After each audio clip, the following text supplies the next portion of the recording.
Okay, this is a video on passive voice and active voice. So first, I'm gonna go here.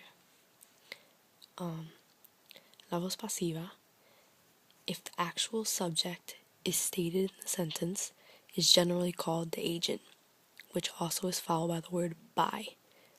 Nota. The passive voice is used to emphasize the object or when the person or thing is doing the action is unknown.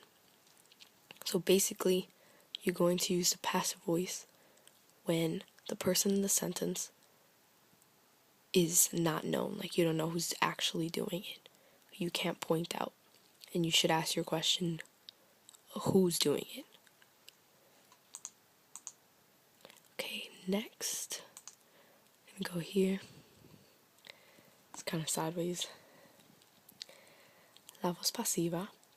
The passive voice is used when the subject of the sentence is unimportant, unknown, or refers to the generalized subject.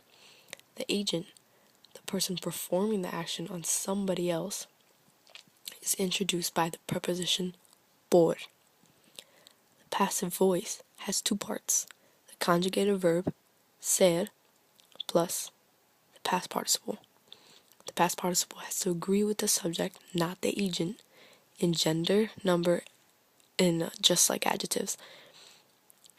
The passive voice basically shows that the thing being affected by the action comes first in the sentence and is followed by the verb to be and then the past participle of the main verb. And then I have a sentence down here, just a quick example. La comida es hecha por mí. So basically, the thing that is being affected by the action is always going to come first in the sentence. That's basically the most important thing, and you're going to use the passive voice when the subject of the sentence is unimportant, unknown, or refers to the generalized subject.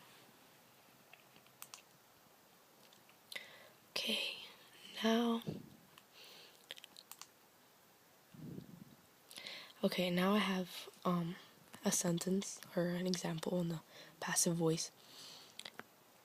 It says, las dentistas son odiadas por los niños. The dentists are hated by the children. Passive voice. Okay, and then it's just a description, but I'm going to explain it. Basically, the dentists are being hated by the children. They're the ones that are being affected or hated by the children. The children are the ones hating the dentist. They're last in the sentence. But notice, the thing or the person, the subject that's being affected by the action, which is hate, comes first in the sentence. Always in the beginning. So in the first sentence, los niños is the subject. They're the ones who perform the action. In the second sentence, las dentistas is the subject, but they don't perform the action, they receive it. So basically, las dentistas are receiving the hate by the children. There you go. Alright, let me see here. Perfect, okay. The passive voice is used when the subject of the sentence is unimportant, unknown, or refers to a general subject. This is a repeat, but this is definitely something this is important. A passive voice created by Sid in the past participle. So it's basically just a note to take that in the sentence when the subject is totally like unimportant, or you don't know who it is, or just refers to the generalized, like just to the general subject, like the broad thing that's going on, that's when you use the passive voice.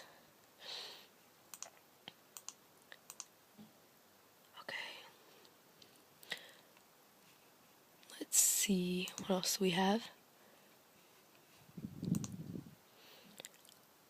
Okay, this is active voice.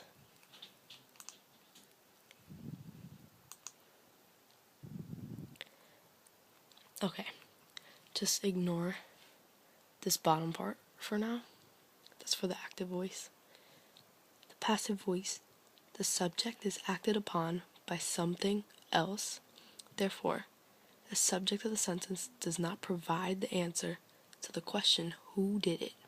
Instead, the person or thing that performs the action is either absent from the sentence or sandwiched into a prepositional phrase that begins with the word by. So basically, it was saying what I was saying before.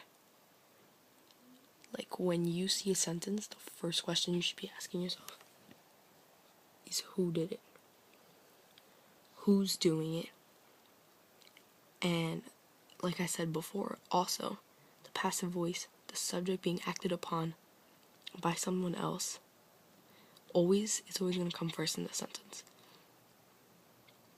which is the thing being acted upon, the thing that's being affected by the other thing that's going on. Like I said about las dentistas, they're being hated by the children. So the word by is the key. Okay, we already went here. Okay, now I'm going to go to active voice. Okay, we move back. Active voice, or voz activa. The active voice is the one we use most of the time. The object receives the action of the verb. And I have a example over here.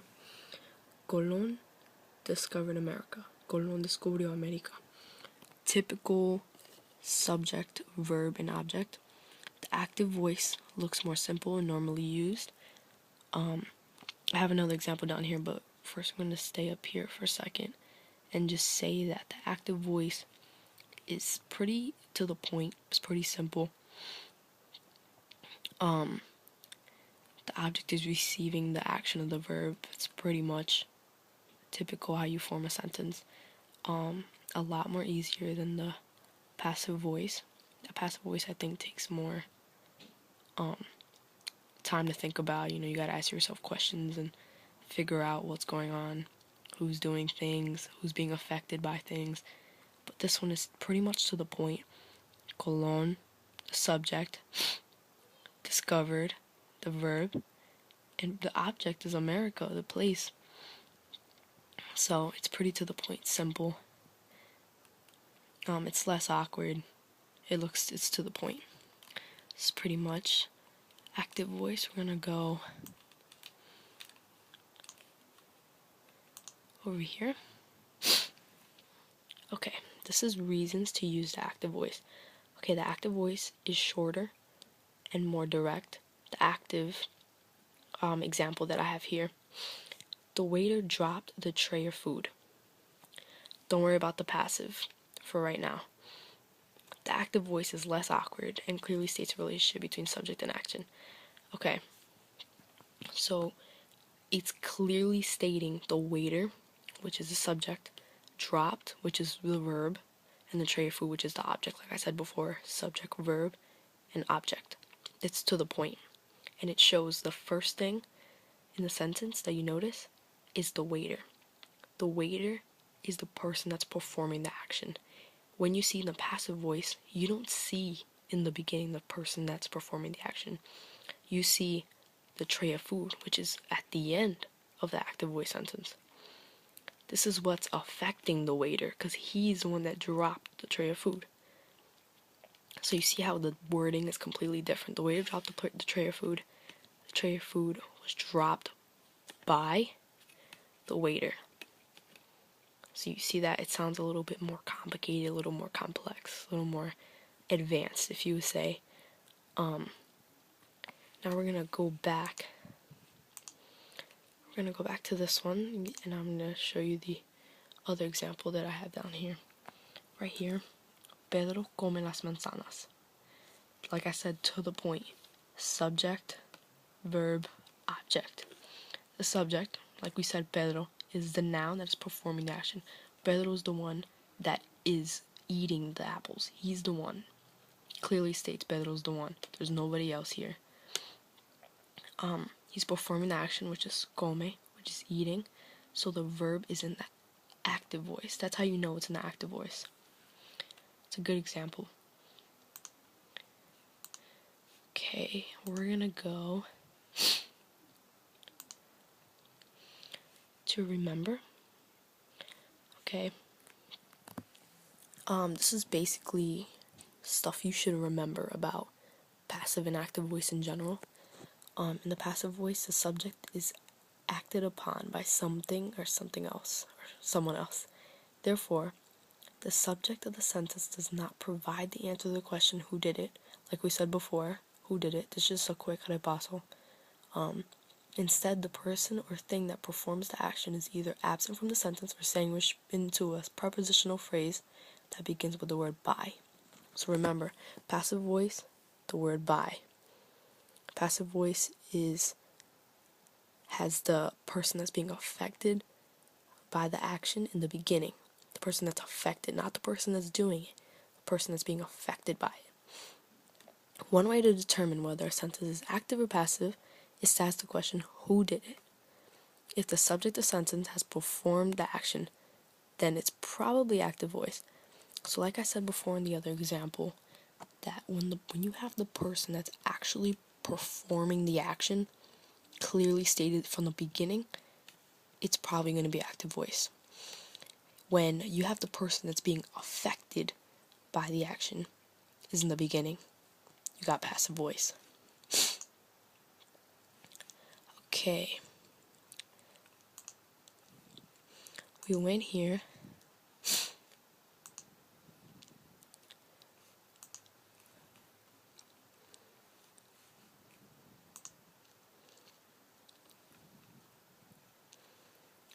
Okay.